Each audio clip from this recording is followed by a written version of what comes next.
चलिए दूसरा दोहा वापस कहता हूं मैं कि व्यक्ति को विधाता ने अच्छा कहने के लिए जीभ दी है, सुनने के लिए अच्छा सुनने के लिए कान दिया है, और कल्याणकारी बातों को सीखने के लिए, शिक्षा को ग्रहण करने के लिए बुद्धि दी है या मस्तिष्क दिया है। अतः व्यक्ति को इन अंगों का प्रयोग दूसरों की सहायता करने में लगाना चाहिए या आत्म कल्याण के लिए इनका प्रयोग करना चाहिए। सांसारिक मोह माया में फंसकर इनका जो है सांसारिक मोह माया में फंसकर इनका दुरुपयोग नहीं करना चाहिए। आगे बात समझ में वापस बोलता हूँ। तुलसीदास जी कहते हैं, कही बेकर रचना रची। तुलसीदास जी कहते हैं कि ईश्वर ने अच्छा कहने के लिए जीभ दी है, सुनी बेकर किए कान, यानी अच्छा सुनने के लिए कान दिए हैं, कल्याणकारी बातों को ग्रहण करने के लिए बुद्धि दी है। अतः व्यक्ति को इन अंगों का प्रयोग दूसरों की सहायता करने में या आत्म कल्याण करने में जो है इनका उपयोग करना चाहिए। सांसारिक मोह माया में फंसकर इन अंगों का दुरुपयोग नहीं करना चाहिए। तो ये था आपका दूसरा। अब बात करते हैं, अब इसमें देखिए, इसमें भी आपके जो है उपदेशात्मक शैली है, ठीक है, अनुप्रासी अलंकार है, उपदेशात्मक शैली है और अनुप्रास अलंकार है। अगला है तीसरा, इसमें संगति का प्रभाव बताया। किसका प्रभाव बताया भाई? संगति का। संगति के बारे में देखो, कबीरदास जी के विचार अलग हैं और तुलसीदास जी के विचार अलग हैं। कबीरदास जी ने संगति के लिए क्या कहा था? याद करो। कबीरदास जी ने संगति के लिए क्या कहा था?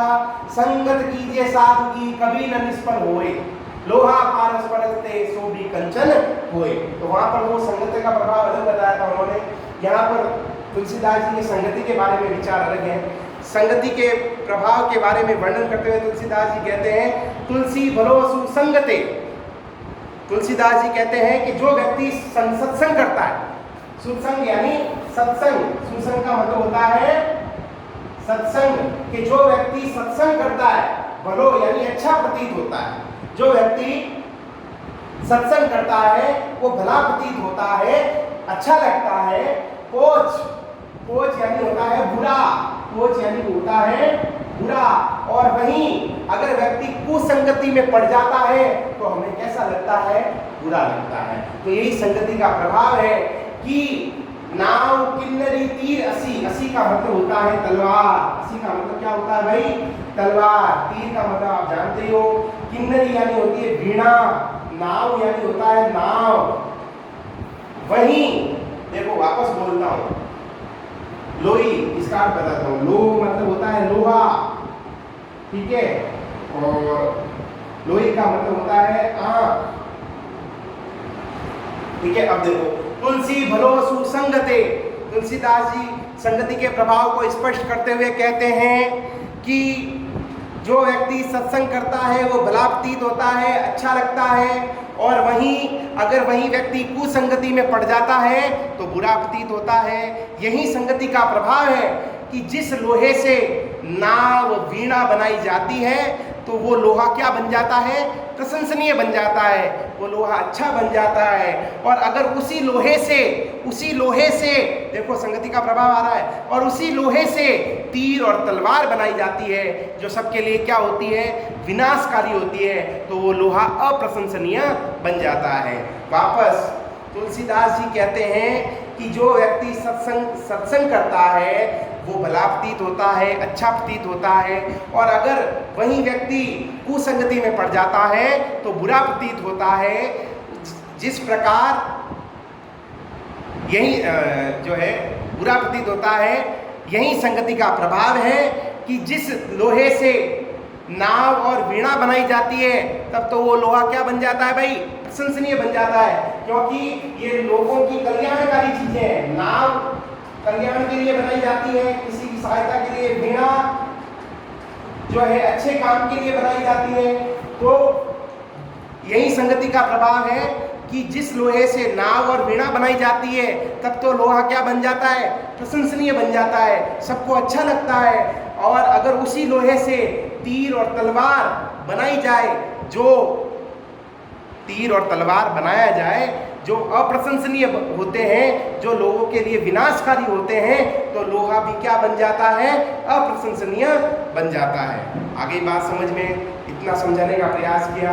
एक बार तीनों के अर्थ में बोल देता हूँ, एक बार आप देख लीजिए। तुलसीदास जी कहते हैं कि जो व्यक्ति काम, क्रोध, लोभ में डूबे रहते हैं, गृहस्थ जीवन के चक्कर से बाहर नहीं निकल पाते, ऐसे लोग मूर्ख होते हैं और संसार रूपी कुएं से बाहर नहीं निकल पाते। और वे लोग, कौन से लोग? आपको पता ही लग गया होगा। वे लोग राम की कृपा के पात्र नहीं बन पाते या राम की महिमा नहीं जान पाते। अगला है, तुलसीदास जी कहते हैं कि ईश्वर ने, विधाता ने, भगवान ने, कुछ भी लिख सकते हैं, कि ईश्वर ने कहने के लिए, अच्छा कहने के लिए जीभ दी है, अच्छा सुनने के लिए कान दिए हैं, ठीक है, और क्या कहा कि कल्याणकारी बातों को ग्रहण करने के लिए बुद्धि दी है। अतः व्यक्ति को इन अंगों का प्रयोग दूसरों की सहायता करवाने के लिए, दूसरों की सहायता करने के लिए लगाना चाहिए, आत्मकल्याण के लिए इनका उपयोग करना चाहिए। सांसारिक भोगों में फंसकर इनका दुरुपयोग नहीं करना चाहिए। और तीसरा इंपॉर्टेंट, संगति का प्रभाव स्पष्ट करते हुए तुलसीदास जी कहते हैं कि जो व्यक्ति सत्संग करता है वो भला प्रतीत होता है, अच्छा प्रतीत होता है, और अगर वही व्यक्ति कुसंगति में पड़ जाता है तो बुरा प्रतीत होता है।